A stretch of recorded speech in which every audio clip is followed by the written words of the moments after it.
আসসালামু আলাইকুম সুপ্রিয় দর্শক, আশা করি মহান আল্লাহর রহমতে আপনারা সবাই ভালো ও সুস্থ আছেন। আজকের ভিডিওটি লাউ চাষিদের জন্য অত্যন্ত গুরুত্বপূর্ণ। অনেকেই অভিযোগ করেন লাউ গাছে প্রচুর ফুল আসে কিন্তু ফল ধরে না, ছোট লাউ ঝরে যায় অথবা মাছি পোকার আক্রমণে লাউ পচে নষ্ট হয়ে যায়। আবার অনেকের গাছে ডালপালা বাড়লেও কাঙ্ক্ষিত ফলন পাওয়া যায় না। আজ আমি আপনাদের এমন একটি সম্পূর্ণ ঘরোয়া জৈব সার ও প্রাকৃতিক কীটনাশক তৈরি করে দেখাবো, যা নিয়মিত ব্যবহার করলে লাউ গাছ হবে সবল, স্ত্রী ফুলের সংখ্যা বাড়বে, ফল ঝরা কমবে এবং গিটে গিটে লাউ ধরতে সাহায্য করবে। পাশাপাশি দেখাবো কিভাবে খুব সহজ কিছু পরিচর্যার মাধ্যমে মাছি পোকার আক্রমণ কমিয়ে স্বাস্থ্যকর ও বাম্পার ফলন নিশ্চিত করা যায়। তাহলে ভিডিওটি শুরু থেকে শেষ পর্যন্ত অবশ্যই দেখবেন, কারণ প্রতিটি ধাপেই আপনার লাউ চাষে গুরুত্বপূর্ণ ভূমিকা রাখবে। বিশেষ ঘরোয়া জৈব সার ও প্রাকৃতিক কীটনাশক তৈরির পদ্ধতি। প্রথমে একটি পরিষ্কার প্লাস্টিক বা কাচের পাত্র নিন। এর মধ্যে আধা লিটার মাছ ধোয়া পানি নিন। মাছের রক্ত ও জৈব উপাদানে প্রচুর নাইট্রোজেন, অ্যামিনো অ্যাসিড এবং বিভিন্ন ক্ষুদ্র পুষ্টি উপাদান থাকে, যা গাছের দ্রুত বৃদ্ধি এবং সবুজ পাতা তৈরিতে সহায়তা করে। এরপর নিতে হবে একটি কলা। এখন একটি কলা ছোট ছোট টুকরো করে কেটে মিশিয়ে দিন। পাকা কিংবা অতি পাকা দুই ধরনের কলাই ব্যবহার করা যায়। কলায় থাকা পটাশিয়াম ফুল, ফল ও ফলের আকার বৃদ্ধিতে গুরুত্বপূর্ণ ভূমিকা রাখে, পাশাপাশি গাছকে শক্তিশালী করতেও সাহায্য করে। এরপর এর সাথে যোগ করুন 1 চামচ সাধারণ শ্যাম্পু। এটি দ্রবণকে পাতার উপর ভালোভাবে ছড়িয়ে থাকতে সাহায্য করে, ফলে স্প্রে করলে দ্রবণ সহজে পাতায় লেগে থাকে এবং কার্যকারিতা কিছুটা বাড়তে পারে, তবে অতিরিক্ত ব্যবহার করবেন না। এবার এর সাথে 1 টুকরা লেবুর রস চিপে দিন। লেবুতে থাকা প্রাকৃতিক জৈব অ্যাসিড মিশ্রণকে কিছুটা সতেজ রাখতে সাহায্য করে এবং কিছু পোকামাকড়ের জন্য অনুকূল পরিবেশ কমাতে পারে। এরপর এর সাথে যোগ করতে হবে চা পাতা। যদি আপনি ব্যবহার করা চা পাতা ব্যবহার করেন তাহলে 6 চামচ ব্যবহার করবেন, আর নতুন চা পাতা হলে 2 চামচ ব্যবহার করবেন। চা পাতায় কিছু জৈব উপাদান থাকে যা কম্পোস্টের মতো ধীরে ধীরে মাটির জৈব গুণ উন্নত করতে সাহায্য করে। সবশেষে যেটি মিশাতে হবে সেটি হলো হলুদের গুঁড়া। এবার এতে 1 চামচ হলুদের গুঁড়া মিশিয়ে দিন।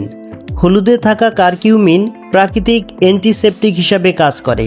এটি ছত্রাক ও কিছু ক্ষতিকর জীবাণুর বৃদ্ধি কমাতে সাহায্য করতে পারে এবং গাছের পরিবেশকে তুলনামূলক স্বাস্থ্যকর রাখে।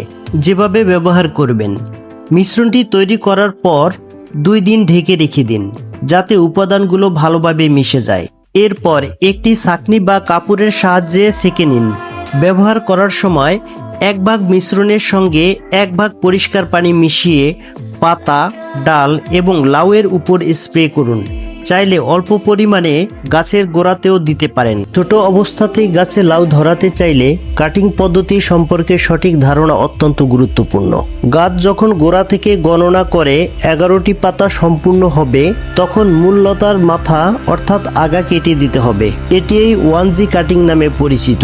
1G কাটিং করার পর যে নতুন শাখাগুলো বের হবে সেগুলোর প্রতিটি আবার 11টি পাতা হলে শাখার আগা কেটে দিতে হবে।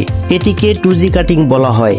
আবার 2G শাখা 11টি পাতা হয়ে যাবে, তখন সেই 2G শাখার মাথা কেটে দিলে সেই 2G শাখা থেকে 3G শাখা বের হবে, তখন স্ত্রী ফুলের ফলন বাড়বে। তবে 2G কাটিং থেকে 3G কাটিং করার সময় কিছু 2G রেখে দিবেন, কারণ 2Gতে যে পুরুষ ফুলগুলো থাকবে তা দিয়ে 3G এর স্ত্রী ফুলের পরাগায়নে সহায়তা করবে। যখন মনমতো স্ত্রী ফুল পেয়ে যাবেন, তখন প্রধান কাণ্ডে থাকা পুরুষ ফুল এর সাথে হাত পরাগায়ন করে দিবেন। আরেকটি গুরুত্বপূর্ণ বিষয় হলো বর্ষাকালে অতিরিক্ত বৃষ্টি, মেঘলা আবহাওয়া ও মৌমাছি চলাচল কমে যাওয়ার কারণে স্বাভাবিক পরাগায়ন ব্যাহত হতে পারে। ফলে অনেক সময় ফুল ঝরে যায় বা ফল ঠিকমতো ধরে না, এমনকি ছোট অবস্থাতেই লাউ পচে যেতে পারে। এ ধরনের পরিস্থিতিতে সকালে অথবা বিকেলে পুরুষ ফুল থেকে পরাগ সংগ্রহ করে স্ত্রী ফুলে আলতোভাবে লাগিয়ে হাত পরাগায়ন করলে ফল ধরার হার উল্লেখযোগ্যভাবে বৃদ্ধি পেতে পারে।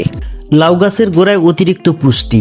লাউ গাছকে দীর্ঘদিন সুস্থ রাখতে গোড়ায় দিতে পারেন ডিমের খোসা, শুকনো সরিষার খোলের গুঁড়া, পচানো জৈব সার বা ভার্মি কম্পোস্ট, ব্যবহৃত চা পাতা। ফসফরাসের ঘাটতি থাকলে কৃষি কর্মকর্তার পরামর্শ অনুযায়ী টিএসপি ব্যবহার করা যেতে পারে। স্ত্রী ফুল বাড়ানোর জন্য পিজিআর হরমোন ব্যবহার করতে পারেন, তবে এটি অবশ্যই নিবন্ধিত ও অনুমোদিত পণ্য হতে হবে এবং লেবেলে উল্লেখিত মাত্রা অনুযায়ী ব্যবহার করতে হবে। অতিরিক্ত ব্যবহার করলে গাছের ক্ষতি হতে পারে। মাছি পোকা ও পাতা কোঁকড়ানো রোগ দমন। এই পোকাগুলো দেখছেন, এই ছোট্ট মাছিই কয়েকদিনের মধ্যে পুরো লাউ গাছ শেষ করে দিতে পারে। আর বর্ষার সময় সবচেয়ে বেশি দেখা যায় পাতা কোঁকড়ানো, সাদা মাছি, ফল পচা রোগ।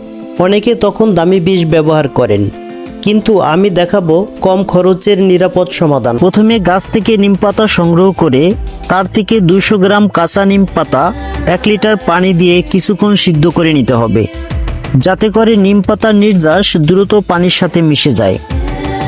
এরপর ঠান্ডা করে সেঁকে নিতে হবে। এই তরল দ্রবণটি সংরক্ষণ করে রেখে দিব। এবার একটি পাত্রে 1 লিটার পানি নেব।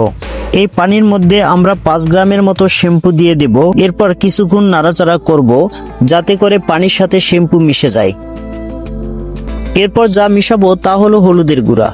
হলুদকে অ্যান্টিফাঙ্গাল ও অ্যান্টিব্যাকটেরিয়াল হিসাবে ব্যবহার করা হয়।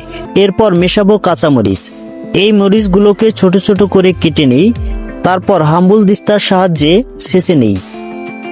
এই ছেঁচা মরিচের সাথে সামান্য পানি মিশিয়ে এই দ্রবণের সাথে মিশিয়ে দেব। সর্বশেষ যে উপকরণটি মিশাবো সেটি হলো নিম পাতা সেদ্ধ করা পানি, যা আমরা আগে সংরক্ষণ করে রেখে দিয়েছিলাম। এবার ভালোভাবে নাড়াচাড়া করি যেন সম্পূর্ণ দ্রবণ ভালোভাবে মিশে যায়। যেহেতু আমরা এটি স্প্রে করে ব্যবহার করব, তাই আমরা ভালোভাবে ছেঁকে নেব। এখন এটা আমরা গাছে প্রয়োগ করব সকালে অথবা বিকেলে। মাছি পোকা দমনের দ্বিতীয় উপায় হচ্ছে ফেরোমন সেক্স ফাঁদ ব্যবহার করে। ফেরোমন সেক্স ফাঁদ হচ্ছে এক ধরনের কীটপতঙ্গ দমনের ফাঁদ, যাতে পোকামাকড়দের নিয়ন্ত্রণ করতে সেক্স ফেরোমন ব্যবহার করা হয়।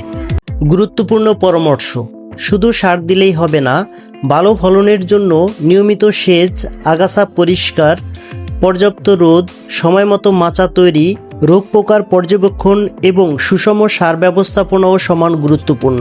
আপনি যদি এই পরিচর্যাগুলো নিয়মিত অনুসরণ করেন, তাহলে ইনশাল্লাহ আপনার লাউ গাছ হবে সুস্থ, শক্তিশালী এবং গিটে গিটে লাউ ধরতে সাহায্য করবে। ভিডিওটি যদি ভালো লাগে তাহলে একটি লাইক দিন, আপনার মূল্যবান মতামত কমেন্টে জানান এবং কৃষি বিষয়ক এমন আরও কার্যকর ভিডিও পেতে আমাদের চ্যানেলটি সাবস্ক্রাইব করুন।